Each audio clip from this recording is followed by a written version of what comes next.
it's an offshore flow for us on the west coast, but an onshore flow on the east coast. And so we're seeing some very rough conditions here in South Florida from Miami to Fort Lauderdale up toward Fort Pierce here. There's some wind shear, and it's been able to stay outside of that wind shear, but I think as we go through time, that becomes a bigger player in all this and helps to weaken the storm, as is a trough that's coming down in from the north as well. There's a look at the forecast again, very close to shore. Winds tomorrow morning 130 miles an hour, then coming onshore barely weaker. I don't think you're going to notice any difference between 125 mile per hour winds and 130 mile per hour winds. Life-threatening storm surge has already occurred in places like Cuba. That's probably going to happen along the west coast of Florida as well. Hurricane force winds expected by tomorrow morning. Danger of life-threatening storm surge along the coastline and then inland flooding as well. Here's a look at the wind field that we've got. It's a small wind field about 35 miles out from the centers, how far out the hurricane force winds go. But if we're getting an eye wall replacement, that's probably going to widen a little bit. So will the tropical storm force winds.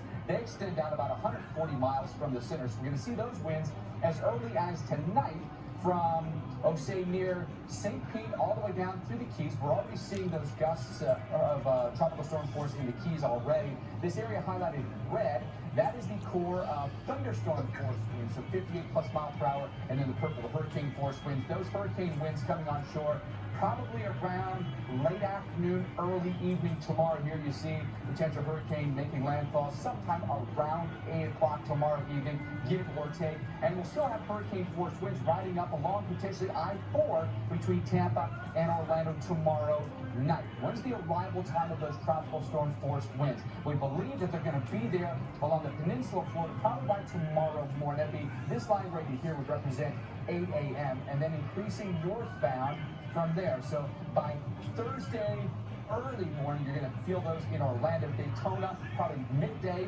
on Wednesday, maybe even later in the day on Wednesday. A place like Jacksonville probably going to have that by Thursday morning. Here's a look at the probability of tropical storm force winds. 100% chance in that area that's highlighted basically in purple. I don't think you're going to escape that at all. And then you can see even up around Jacksonville, at least a 70% odd of getting tropical storm force winds. How about hurricane force winds? It's going to be right where the core comes in.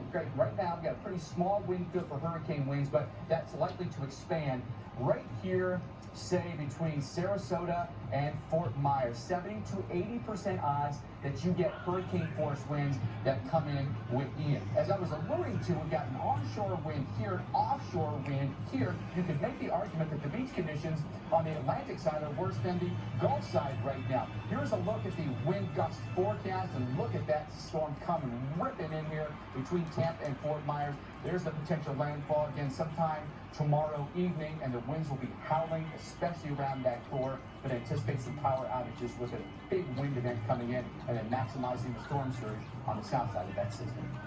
We want to bring in now former Florida governor, current United States Senator Rick Scott.